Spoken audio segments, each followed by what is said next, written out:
policy. Currently, there is no holistic land policy, and several stakeholders act in a fragmented and uncoordinated manner in land tenure, administration, management, and planning. There is also no national urban policy or land use to support planned urban development. Sad to see that, very sad. Dual land tenure system. The Gambia operates a dual land tenure system, including customary and formal tenure system. Customary tenure is predominantly in rural areas, where formal tenure governed by statutory laws is more common in urban areas. The absence of robust land policy framework undermines effective land resource and management and governance. Challenges in land management and governance. The management and governance of land have often been marred by conflicts, inequality, and unsustainable practices leading to environmental degradation and social injustices. The nation faces numerous unresolved land conflicts, a high number of pending land cases in court, a decline in public trust in land administration, dual land issuance, unauthorized land extension, and a lack of systematic procedure for recording, retrieving, and tracking land records. Need for modernization. The reliance on a paper-based administration system has resulted in inefficiencies, impeding effective land application process. There is a pressing need to modernize and streamline procedures to enhance efficiency and responsiveness. Additionally, the deficiency in cadastral mapping further compounds challenges, as accurate and updated cadastral maps are essential for delineating property boundaries, facilitating land transaction, and ensuring equitable land distribution. Ministerial initiative to address the above challenges, including formation of an integrated land policy. Under the leadership of His Excellency President Adama Barrow, the government is committed to land sector reform.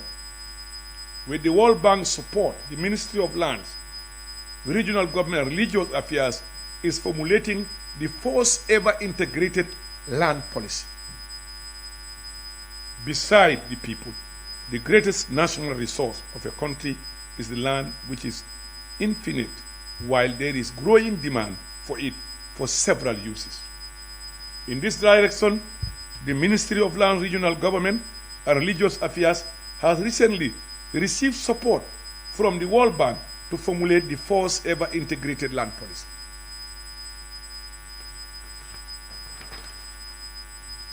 The policy formulation has begun, and currently 2 consultants, national and international, are already employed to support the process with the ministry and other national stakeholders. A roadmap leading to the finalization of the policy is developed with the participation of all national stakeholders, and the multi-sectoral technical committee are formed and work has already begun there. The 4 thematic working groups have commenced producing their inputs as per given guidelines. The formulation process will be guided by an intensive participatory process involving all stakeholders, leaving nobody behind, bearing in mind that the diversity of the land sectors. The consultation plans have already been prepared, which involve central, district, and sectorial levels. Consultation will be done with special groups such as women, youths, people living with disability, private sector, NGOs, SEOs, National Assembly Select Committee on Land Matters. The use of formal and non-formal media will be adopted to get everybody on board on the formulation of the national land policy that we all own. Special efforts will be taken to ensure diaspora participation in the policy formulation in order to further enrich the national discourse, views, and voices on the land policy. The policy formulation involved extensive stakeholder participation and focuses on the following: formulating an inclusive, gender-sensitive national land policy. Number 2, conducting systematic demarcation and land registration. Number 3, establishing a digital land information system. Number 4, formulating a land use plan. Establish mechanisms to standardize land management processes and procedures at regional and national level. Of recent, we have realized that the process and issuance of land demarcation procedure varied from one region to another, even at the national level.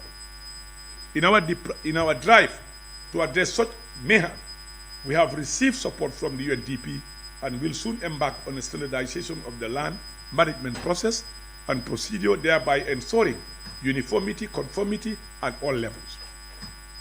It is our conviction that once such mechanisms are adequately put in place, it will help address some of the land challenges confronting us. The general public will be adequately sensitized on such mechanism, which will lay down standard processes and procedures to be adopted by alcalos and sefolos at all levels. Capacity building initiative. With World Bank support, the ministry hired an international consultant to conduct a capacity assessment and develop a capacity building plan for the land administration sector. The consultant conducted thorough examination of the ministry's structures and processes. It assesses the entire structure, from the various departments under the ministry to municipality and area councils, district chiefs, and the relevant institutions that collaborate with the ministry, and highlights areas that require attention and resources. The capacity building plan proposed a comprehensive roadmap designed to develop and enhance the ministry's capabilities to meet its goal by improving skills and competence, strengthening its structures and processes, and ensuring sustainable development. Governance and decentralization. The policy and legal reforms. Pursuant to the ministry's vision to be the platform for effective and efficient local government and services delivery, plans are on the way to undertake a comprehensive and inclusive policy review and update the decentralization framework and local authorities. Institutional policies, particularly the Local Government Act 2002 and the Gambia National Policy for Decentralization and Local Government Development, thanks to the meaningful and purposeful support from the United Nations Development Program. The Directorate of Lands and Decentralization will soon embark on key comprehensive review and thorough assessment of decentralization instrument and capacity needs of local government sectors. Given this act have been amended several times, and in a bid to streamline the conduct and procedures of the regional administration and service delivery in consonance with the national policy and program, there can be no better time now to revisit the act. In line with these goals, the Directorate of Governance, with partners and donors, will review a consulting firm to be hired to lead the consultative process across the country with key stakeholders in order to sensitize them, but more importantly, to obtain their inputs and ensure ownership of the policy instrument. An inclusive legislative development process will be promoted, ensuring the participation of women, PWDs, and youth to participate in the revision. Some of the initiatives include capacity building of the newly elected councillors. Capacity building for councillors is essential. We believe that the training program will enhance their roles and responsibility, ensuring effective local governance and harmony between councillors and administrative arms. Capacity needs. A capacity assessment will be undertaken to develop a prioritized capacity development plan for the ministry and local authorities. This will address technical, human infrastructural, and financial needs. Standardizing land and management process. The ministry plans to standardize land and management process and procedure to ensure uniformity across the region, supported by UNDP. This will address current inefficiencies and improve land application processes. National Boundary Commission. The establishment of a National Boundary Commission was necessitated by a protocol signed between the government of the Gambia and Senegal on the 21st of February 2011, culminating into the creation of a joint Senegalo-Gambian Boundary Management Commission, which comprised of the National Boundary Management Commission of both countries. The National Boundary Management Commission of the Gambia was created under the Ministry of Land, Regional Government, Religious Affairs in 2013 to engage its Senegalese counterparts and international partners in helping to finalize lasting solutions to the protracted land conflict and border disputes between the government of the Gambia and Senegal.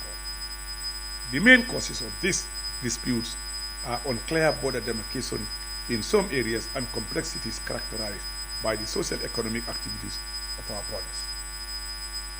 During the meeting of the Senegalo-Gambian Border Management Commission held 25-26 July 2023 and the subsequent third Senegalo-Gambian Presidential Council held in Banjul on the 30th to the 1st of July 2023, the two heads of state issued executive directives for joint border commission to implement the agreement, roadmap, and work plan are expressed below. Conduct sensitization campaign at the affected border communities of both countries, including local and regional authorities and different sectors, security units. Conduct frequent and regular consultation meetings of the Commission to effectively implement the agreed work plan roadmap both in the Gambia and Senegal. Convene regular border commission meetings. Following the July 2023 Joint Boundary Commission meeting and the Senegalo-Gambian Presidential Council meeting held on the 31st of July, 1st of August 2024 in Banjul, the National Boundary Management Commission has been revitalized and several meetings were held to discuss the following: review and draw implementation plan for the roadmap and conclusion of the July 2024 Joint Boundary Management meeting held in Banjul. B. Work towards the institutionalization of the Commission by setting up a secretariat at the Ministry of Lands and recruitment of staff to run the secretariat in 2025. Meanwhile, Ministry of Finance has allocated budget for the activities of the Commission for 2024 and a desk officer appointed. Internal search for verification of existing documents on the actual boundaries between the Gambia and Senegal through the help of commissions, members from lands, geology, NCAC, and cooperative retired surveyors and cartographers. Prepared commission to have fruitful engagement with Senegalese authorities for a mutual agreement position on the possible demarcation of our boundaries. Plan tour to all the boundaries across the country. A follow-up meeting of the joint Senegalo-Gambian Boundary Management Commission was held last week on the 30th and 31st of May in Dakar, Senegal, where both parties reviewed the status of implementation of the agreed conclusion. Of notable significance was an agreement to conduct sensitization activities along the border communities in order to allow farmers to continue to enjoy farming activities along the borders. Tour of borders. The Commission has commenced nationwide tour of borders and just concluded the first phase of the tour, which covers selected villages in West Coast, Karton, Dasilame, Dimbaya, Chiboro, and Omoroto Block, Jikin, Ompat, Arangale, Kanilai, Tintimba Village, Lower River Ribbon, Misira Jara, West, and Sandeng Village in Kia. The Commission also sent a team to Sandu District to help address a border dispute between the two villages, one in the Gambia and the other one in Senegal. The team was able to mediate the two parties and urge them to exercise restraint and maintain already existing status quo, while the two countries find a lasting solution to the matter. Strengthening decentralization structure. Funded by UNICEF, UNDP, this initiative aims to support grassroots governance and capacity building in the URR, LRR, and CRR North. Launched in 2019, it has completed a series of capacity building activities, including restructuring and training of VDCs, WCs, WDCs, benefiting 386 VDCs and 30 WDCs, promoting women participation in community development, leadership, and political reform platform, establishing and alienating community child protection communities in 145 communities, orienting community actors, elders, and leaders on case management for children and the children protection system. Job, skills, and finance program for women and youth. Funded by the EU through UNCDF, this project operates 32 wards across the local governments in the country. It provides performance-based climate resilient grants to undertake climate risk vulnerability assessment and implement priority adoption and measures. A total of $270,000 was disbursed between 2019 and 2023, creating over 4,578 temporary jobs for women and children, for youth and women. Government has contributed over $30 million for the continuation of this project. Program accelerated community development.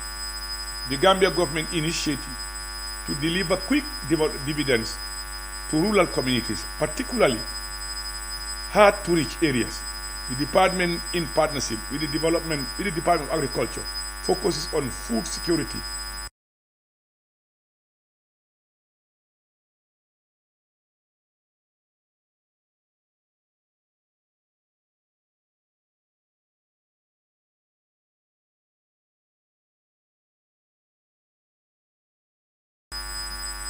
subcomponent beneficiary communities have received 38 facilities, including 19 tractors and post-harvest machines. Appropriate Technology Unit, funded by UNIDO through the Social Development Fund, the project focuses on providing low-cost, energy-efficient technologies, including the production of 1,600 energy-efficient stoves and training youths in various appropriate technology design. The unit also supports skills training and building sanitary facilities. Climate Smart Rural WAS project. Funded by ADB, this project designed communities latrines, train artisans to address open defecation. It coordinates the construction of 40 industrial latrines in schools, health facilities, and other public areas. Support to small ruminants production. The department provides capacity building training on groups, management, and governance for beneficiary and monitors the operation of facilities. Gambia Social Safety Network, in partnership with NANA and the Department of Social Welfare, this project provides unconditional cash transfer to 16,966 households in 20 districts. A follow-up to the project. The Resilience, Inclusive Skills, and Equity Race project is in the preparatory stage. Cross-border initiative, in partnership with IOM and FAO, the department supports border communities in promoting coexistence and addressing their priorities. Key affected communities include Dasilame, Jiboro, Koto, Misira, Tambanding, and Sinchubar. Just a quick one. Yesterday, I had a meeting with the estate agencies in this country, their executives. Day before yesterday, I received a lady, civil servant, came to my office, said, Minister, I want to see you. Said, you don't have an appointment. Say, I don't think I need an appointment, Mr. Minister. I understand nobody gets appointment coming to you. I want to see you. She insisted on seeing me, and I saw her. She gave me a paper. Her mother, her father, her brother, all the money they had in life, they bought a piece of land from an agent that can never show them where the land is. All their savings went in vain. Immediately, I ordered the estate agency's executive to come and meet me the next day. A couple of weeks, they have already sought for an appointment. We met them yesterday and have given directives. We cannot wait for the law. We'll put in regulation to regulate them. From Monday, they are starting to, I've given them 2 weeks to produce lady for them to be gazetted, and we will deal with them in according to law. We cannot let that continue in this country. Scamming people, taking money, selling land that does not belong to you will end. And we have to ask a question. Let me tell you, why that when you steal a car, you go to sell it to Sankare. When Sankare is caught, you, the one who stole the car, and the one who bought it will be arrested and charged. Why when someone sold you land that does not belong to you, him or her, you are never taken to court? Why in this country? Why? You rob people of their saving in their life, and then you go scot-free in the streets. Why those families continue to languish in poverty and dismay? That would end. And I've told them I want the regulation in 2 weeks. We'll gazette them and we'll enforce them in court of law. They will be dealt with. Whilst we will, during our World Bank conference, I've seen what other countries have done. I've told them we will conduct a study, we'll send them for study to go, compare, and we try to establish a law in this country to protect the consumers at every level. Everybody comes up with an agency, starts scamming people.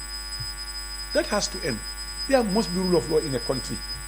We can't allow people to be breaking the law and get away with it. And let me tell you that the sad story you will discover, 80% of all our cases in the courts are on land.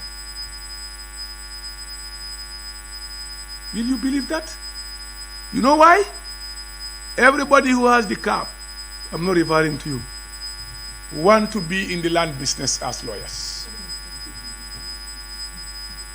And let me tell you, one of the biggest grabbers of land in this country, count members of the legal fraternity #1. Let them, I'm saying this. Yeah, let them hear me. I mean, I'm saying what is in my heart, what I've seen. And let me tell you the second thing. They will talk about human rights when somebody is arrested. They will insult the government. You are doing this human right violation. When our land is being robbed, they never utter a word about that.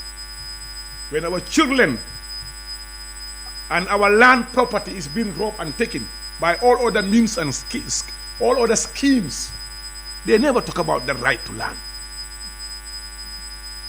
They only talk about right to freedom of speech.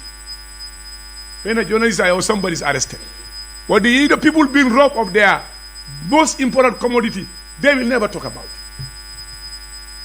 For small issue, they say go to court, because that's how they make the money. Yeah, it's a fact. We call them to join us in the formulation of this policy. And that's why, that's why when we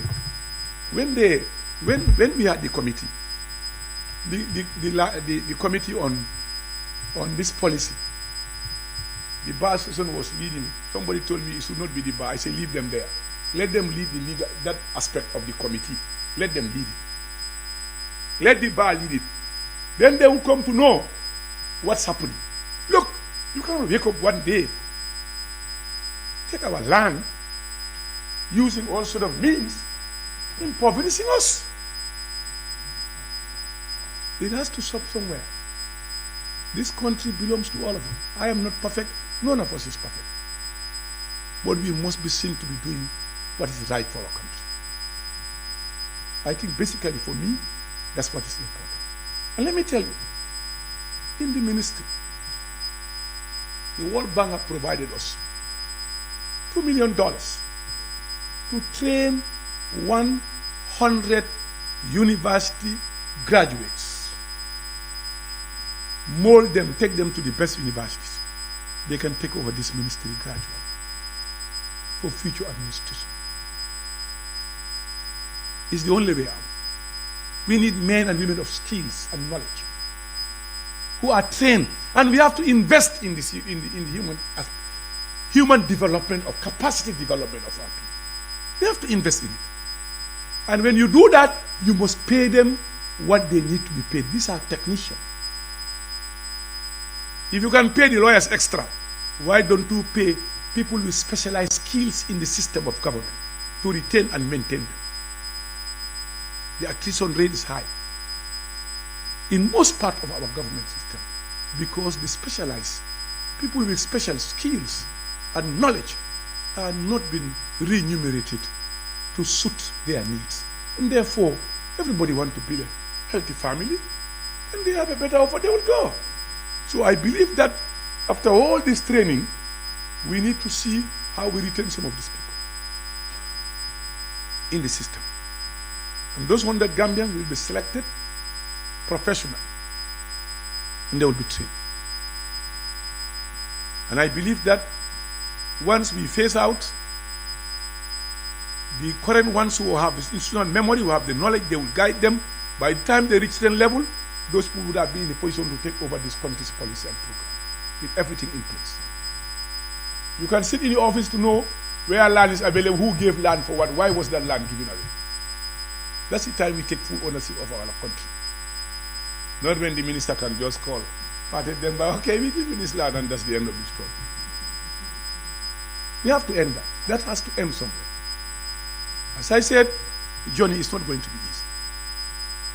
It's going to be difficult because there are serious big people, a lot of guns, a lot of money who are going to be affected by our future policy.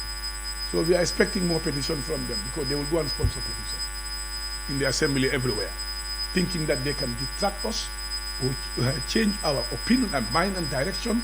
They will fail, hopefully. And I think, as I said before I conclude, President Barrow has given us 1,000% support in this process, unwavering support. And every day he said, I am 100% behind you, Honorable Minister, let's get it done. The political support is there, the will is there, determination, the zeal, and inshallah, together, all of us, we need to get it done. So that when we are gone, we have something to leave for these kids. And let me tell you too, very sharp thing I've discovered. People are given land, they cannot even pay rent where they live. Allocated land. Next 1 hour they go and sell it to somebody, pittance, wallahi. And they end up having no house, no land. The money they spend in 6 months, the money is gone. What this government plans to do is to work with partners to build nothing less than 100 to 200,000 houses that Gambians can rent and take ownership after the payment of their rent. Because not everybody here have money to build a house. So giving you land when you cannot build is like putting you in more trouble. And that's what obtained in most of the countries in our neighboring countries. We build the land, give it to you, you stay in the house. And then when you finish paying, it becomes yours. And then your children don't know. Look, it's sad. People die today. Next day, 1 week, they give their families notice. They have nowhere to go. And every day, single parents come to you crying for this. Wallahi, they always come crying. I'm being evicted with my children. My husband abandoned me, went back there. My husband is dead. My husband just ran away from me because the husband cannot afford anymore to feed the family. If you have somewhere to stay, you can hustle what to eat. But if all these are absent, life is worth nothing to you. So as a government, we owe it to the people to initiate ideas and policies that will address this. And from today, I will tell you that the moratorium on land allocation is being lifted. And I will But let me just tell you one thing. I had a meeting with the finance minister, and we are going to have a different policy now. Not immediately. There will be few companies that will be allocated land, but with contribution to the state on the table. Until we get a policy now, there's going to be a policy. We will no longer give land free to businesses who are making money. That will stop. That's why Assembly will be involved. Minister of Finance, government, to come up with a policy, rules, that when you want land, we know how to get the land. We can tender the land with specialized agencies to make sure that this land is bought and the state gets the money to develop this country. That money can build us houses for the needy. But come, you are a business making money, we give you land, we get nothing out of it, and you are not even telling us the number of people you are employing. You go to other countries before you must tell them how many people you are employing first. That's number one criteria, before the rest of it comes. We review the entire process to make sure that we get value of our property for the states. And there is no amount of would stop them inducing people. If you know the amount of inducement we face every day, you will not believe it. But I think they are beginning to learn it's not business as usual anymore.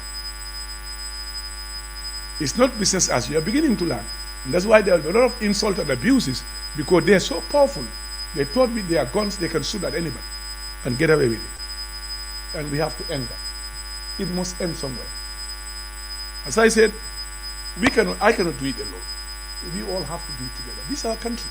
And let me also ask people who take decision on matters of the state, please don't see this state as your enemy. Everybody who comes, there is a judgment against the state. Every issue, injunction against the state, as if the state is your enemy. Your children, your grandchildren are the owners of this state. If you know the amount of judgment they put against this government, if we are to pay next year, there will be no budget. Let those making decisions in institutions, courts, everywhere, understand that the state belongs to all of us. You hate Adam Barrow, anything government, bam. You don't like anything government, bam. That has to end. This country belongs to all of us. Adam Barrow will go and leave us here. And the Gambia will remain. Jawara is gone, Gambia is gone, Gambia is still here. We'll all be gone. So is our country. Let's take ownership of our country. And this land policy, we want all of you to be part of it. There is a media committee, am I right? Publicity committee in the policy. And I want them to engage. Is the GPU involved? Yes. So we all have to take ownership of the policy that we will guide you when we are not here. And you can all over refer to and have pride of saying, look, that's what we did together, all of us, for this country. From the Standard Sweden. I have two questions. One on the report, the Kamalo. I think it's a very extensive report, and the recommendations are great in terms of course, ensuring that there is transparency and accountability in the allocation of land. But what I haven't had is the issue of holding those who are responsible for those legal allocation to account. Are you going to hold them to account, those who are responsible for those legal allocations? The final question is with regards to the issue of land allegedly allocated to the president. One of the opposition leaders is going to elect that the president is allocated land for his retirement. He wants the president to explain it. But as Minister of Lands, thank you. I want you to explain it more. Let me just come straight by so that we can save time. The last question, I'm going to give very appropriate response to my brother Hussein Udab. I'm working on the statistics and detail to give a special conference to respond to him as the minister responsible for land. That will come soon, very soon. So I'll give you that. And I'll make sure that Standard will be invited there. I don't speak on hearsay or on tested generalization. I speak on facts, and I'll put the facts before the Gambian people. Next, The question you ask me is the most difficult question. Those who are found wanting, will they be dealt with by law? How will they be dealt with? Absolutely, they will be dealt with. But the process, how they will be dealt with, I cannot really specify. I think this is a matter above me. It has to be a decision, a collective decision. A lot of other stakeholders who are involved. If you will see that there are other ministries that are involved in this process. They need to be dealt with. How and manner are not yet, but they need to be dealt with to serve as a deterrent for tomorrow. I can guarantee you that something will be done. But how far, what measures, what strategy, really I cannot detail now. But then we will inform you subsequently. Thank you very much, sir. Mr. Taylor. My question, sir, is that... Taylor of the West Coast Radio. I'm on Yeah, I listen to you sometimes. Okay. With so many misinformation of some of your things about that.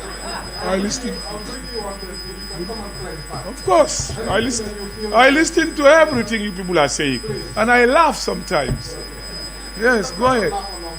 Go ahead. I'll go with my question. Yes, please. You did talk about that the director will be reprimanded of lands.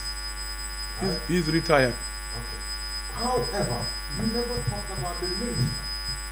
And the Minister is out of office. So yes. What follow yet? I don't know. That's what I'm saying. Let me help you. I cannot tell you exactly what extent, but there will be action done. Okay. Yes. All right. So then that's good. At least you're getting my question. Yes. But you talked about land being allocated to media, right? Yes. Selected media houses. Thank you. So Not to everybody. Not to everybody. So those media houses, how many media houses? I cannot tell you now. And is the Gambia Press Union a benefactor? The union has been trying. No, but the union have got it. They've got allocation. Has that been finalized? Yes. Are they? Let me tell you, take it from my word that they will be part of it. Even if they are there, I will include them. Okay. Because I was helping them when I was not even a minister to get land. Go and ask them, they will tell you. Okay. I can assure you now, I'm minister, they will get. And my last question is about the missing document. Not only that one, that there are a lot of missing files there. So many kaitol jama filter jele would run to. So the missing document, when will we get to an end of this? Because of we are computerizing. We are computerizing. Yes. This is why I'm asking, because of this government has had a plan to do digitalization since in the first MDP. We have even expired now. We have a new MDP. Yes. Now, you mentioned about the digitalization. Yeah. When will this happen? Because soon. If that happens, yes. Please give me a time frame. If that happens, then there will be no missing documents. Absolutely. Yes. Then the approval system will be able to faster. Yes. We have the file tracking system already been built. We have advanced in that, and the rest of the digitalization is key. With the World Bank stresses, everybody stresses, there is no compromise about that. It will be done. Part of this policy. It will be done. Be rest assured of it. So this year or next year? April 2025, about that, next year. We believe that will be the first day we'll roll out the first draft of the policy. Do you have any?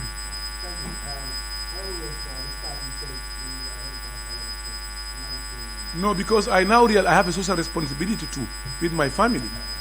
Yeah, I need to. Working hours doesn't matter. I work out of working hours for government. You understand that? I work till 7 o'clock and then my working hour is 4 and I work till 7. I receive the whole day receiving people and I do my job when they go home. Yes, so I need to go and see my family.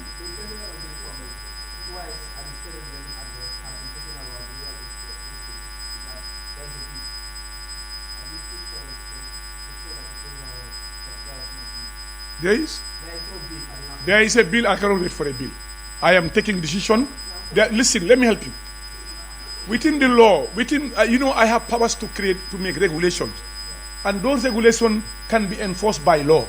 The bill is being prepared. They are working on the bill. But it will take another 2-3 years before you get that bill. How can we continue to be suffering when we have another instrument to use while the bill is being prepared? The president is right. There is a bill in preparation. But we cannot wait for that. You have to be strategic in government in managing issues of state. Now that I have a power to put in regulation, to regulate them, I'll use that while the bill will work on. Period. What I'm saying, the president is not right. The president is 100% right that there is a bill. I'm He's right, there is a bill. No, I did it, sorry. I read your ministry. That was before I came. We are listening there. I read the ministry. There is no bill. So, for me, I'm looking at it. There is a bill in preparation, my friend. And legislative matters are based on different stages. Okay? A bill is being prepared to make sure that we regulate them. But for me, what I saw the last 2 days, I felt I cannot wait for that. I need to use the other part of the law, create regulation to deal with them. Okay. What does the government intend to do with the finance in Kanye, Sarah? I cannot tell you that now. I don't have all the details with me. How about the land commission? There's a land commission that was established by this I'm looking at all those commissions. and it's a government. I am looking at all those commissions to get prominent, committed Gambians to do that. And there are a lot more investigation coming up.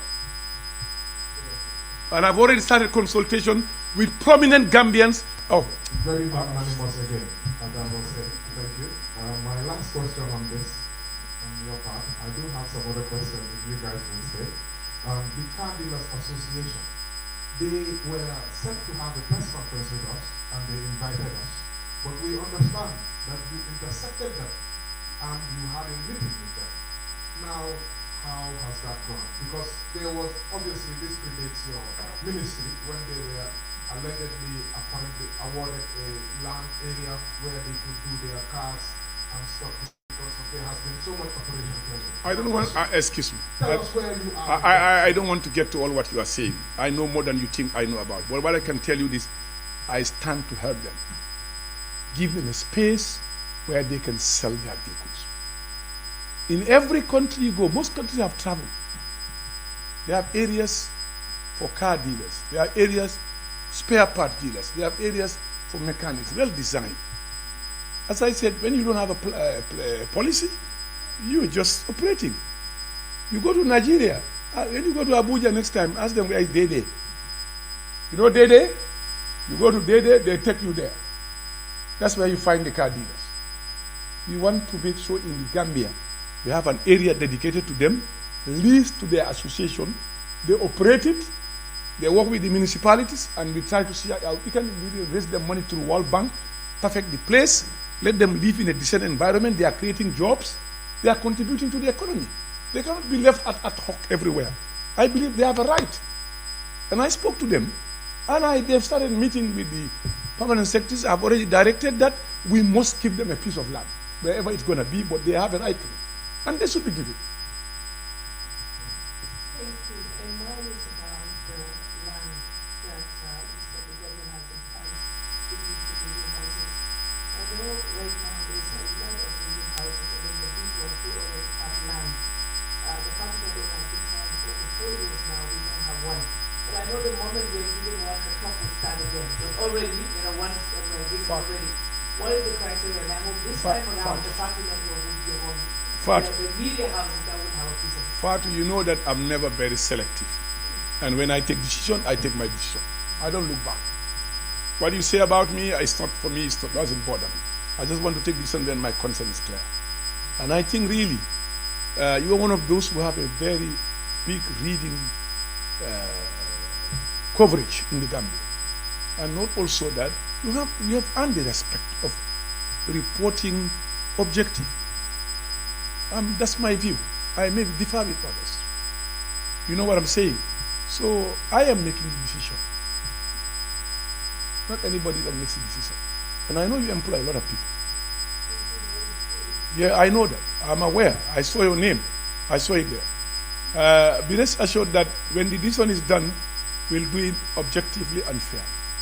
But those that are just waking up an individual person saying, I'm a media house, I'm not saying I will not give them, but they will not be a priority in the first list. But those that I know that they are established, particularly the print media, some of them have been paying very expensive, exorbitant rates. And it's not fair on them. When they have a stake in the country, they are also contributing, even though we may not agree with them in most of the things, but I can see that it's their right to be given a piece of land. and we'll give them. The president have asked me, I've already had it before he even told me I wanted to create what he called the Fleet Street in London. He knows about the Fleet Street. You know about the Fleet Street in London. I want to create the Fleet Street in Banjul, in the Gambia here, where all the media houses, except the television who may have a class when they are close together with their network, whatever, but the other ones, the print media, we will try to get them at least to be in one place. You find everybody. There will be a street exclusively for media houses. So we will treat you fairly, sir. Because you will be treated fairly like any other media house, including the Guyana.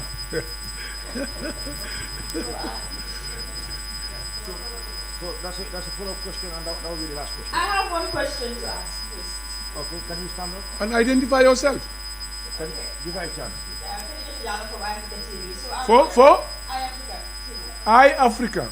Yeah, good. Let me listen to you. Yeah, so given the significant outcomes from the local government commission, my question is, since its establishment, is your office currently taking any proactive measures despite the commission's ongoing investigations and to address potential issues that the average Gambian might not anticipate within a year? And also, could you I cannot even understand the first question. okay, my question is, given the significant outcomes... Calm down. Ask it slowly, slowly. Okay.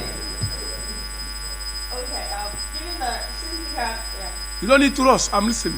Okay, outcomes from the local government commission, right?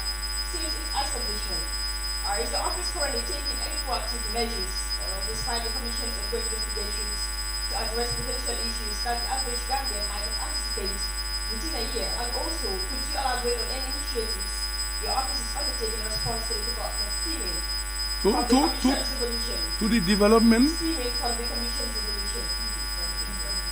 Yeah. Yeah. Yes, that's my question. Thank you. You are conflicting two things here. Local government commission is one thing. The investigatory committee on Kamalo is another thing. You understand? So I have not gone into detail of what the local government commission have done.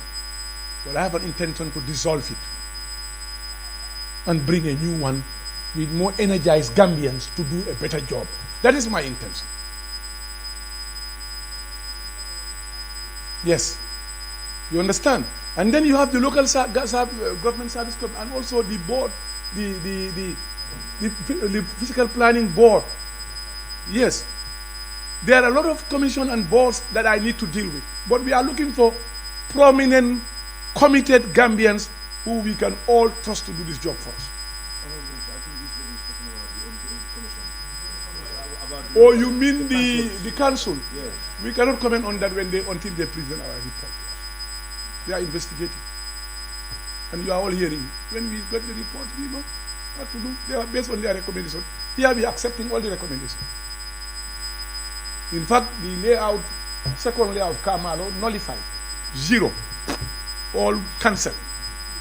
We are taking all the recommendations on board. I will implement all of them. And there you are hearing what's happening. When we started this commission, they say it was which one? We are after this, we are after that, we are after that. Big noise in the country. That's the sad part of our country. They politicize every step that you take to better the life of this country. Imagine getting people from the ways. You are now want to politicize that. You say you want to go to court to defend. Who are you defending? Based on what law? You are making politics on everything. Instead of these people going to work to deliver services, they rather pick a small thing and make it a story out of nothing. When President Barrow talks about NAFSA, these are normal jokes we do. In politics, you do these jokes. When Senghor was telling Abdoulaye Wade, look at your head, it doesn't even have hair, you cannot carry a country. Somebody can, and Senghor, when Abdoulaye Wade was saying your head is so small, you cannot even be president. You know, these are when Abdou Diouf was told, Madam Mousse Foras, and the wife was called Madam Moule. You know, I mean, here we see it here. With Hussein Udabo, Jammi and all us. You know, we have these jokes in our... How can jokes be story of politicians talking about? For what? When we have more pressing issues to deal with. I mean, I think really, We need to change our mentality, how we do our politics. These are traditional jokes among ourselves. We all do it from here and there. So really, I think the way we are going in politics really leaves a lot to be desired in the Gambia. Gambian people deserve better politicking than the type of politics that we are hearing now. What is Nasop? Polso? Bitiki Pol Bagini. Is that Bitiki Nar? Bitiki Pol? Is that a crime?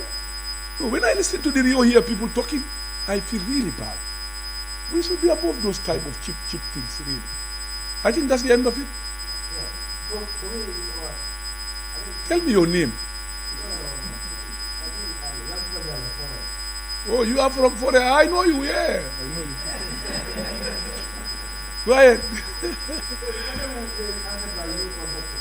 Yeah, you can answer it, yes.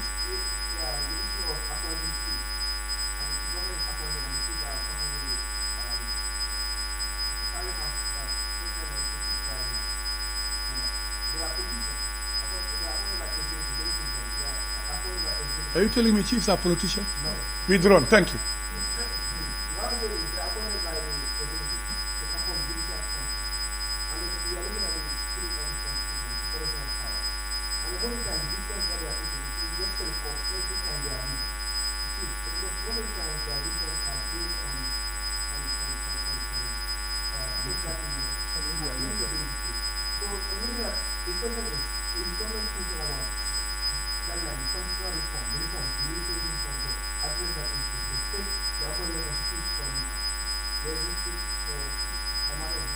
Let me help you, young man, very handsome man, lovely and handsome. Let me just help you. You see, the chiefs have dual functions. One is the normal administrative area of their district. The other one is judicial based on traditional values, norms and conventions of our society. Those can be interpreted based on traditional rule and practices and procedures, like marriages, like things like land dispute, border place, all the rest of it. They don't preside over criminal cases. They don't, not anymore. But issues that are traditional, you know why they are driving that power from? From the very constitution you are talking about. And that's where when you read the constitution, you have to read it on both sides, not on one-sided issue. The constitution of the Gambia accepts Sharia. And these are matters of Sharia, inheritance. They can deal with matters of inheritance because your own constitution that you're talking about has recognized Sharia, have recognized Sharia courts. So, why are you questioning their ability to adjudicate on matters of Sharia, marriages, inheritance? Yes, but these are inheritance. When you say inheritance, my father owned this land, you own this land, we say it's all inheritance. Your Sharia recognize that, and your constitution you're talking about recognize Sharia. The Supreme Court judges are appointed by the Judicial Service Commission, confirmed by the President.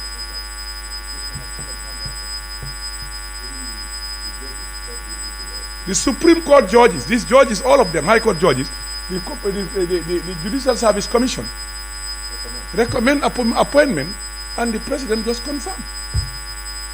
You see, when you are President, go and see the Constitution, it reads.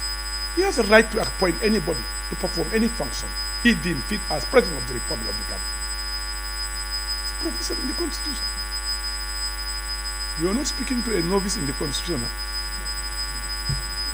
I think that brings us to Thank you, young man. of this press conference. I appreciate it.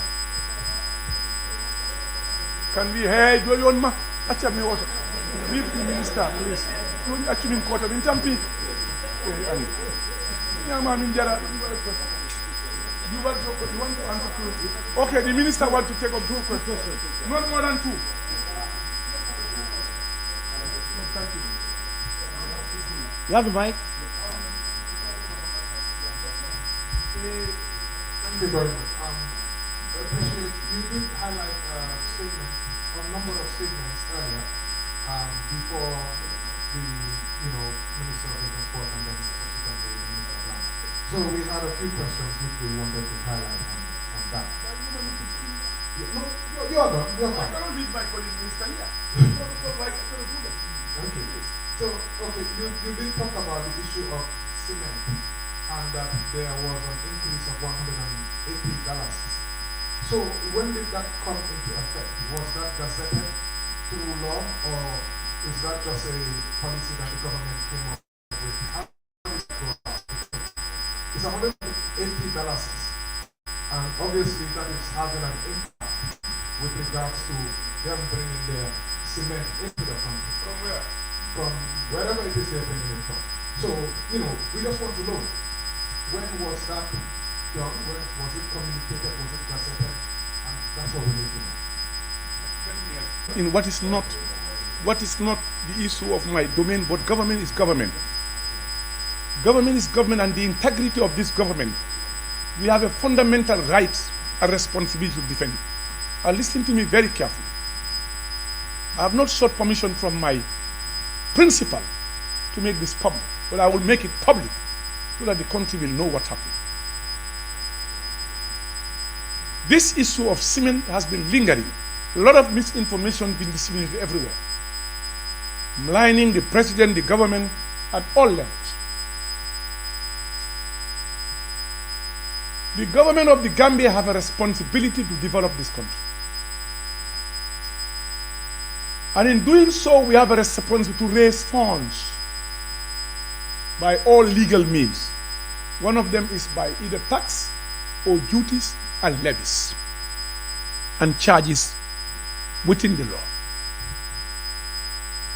We realized that we were losing a lot of money in the border post. How many of these trucks come into this country and how many of them are paying duty correctly? Who are the owners of these trucks? What our investigation revealed. All this talk you are hearing, cement. Who are the owners? 95% are non-Gambians who don't live here.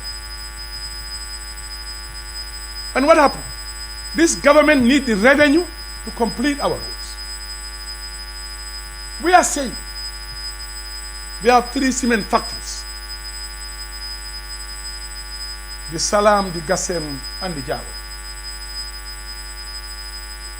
They are producing, yes, they are rebacking. In the United States, they reback all their cement. Go and check on the records.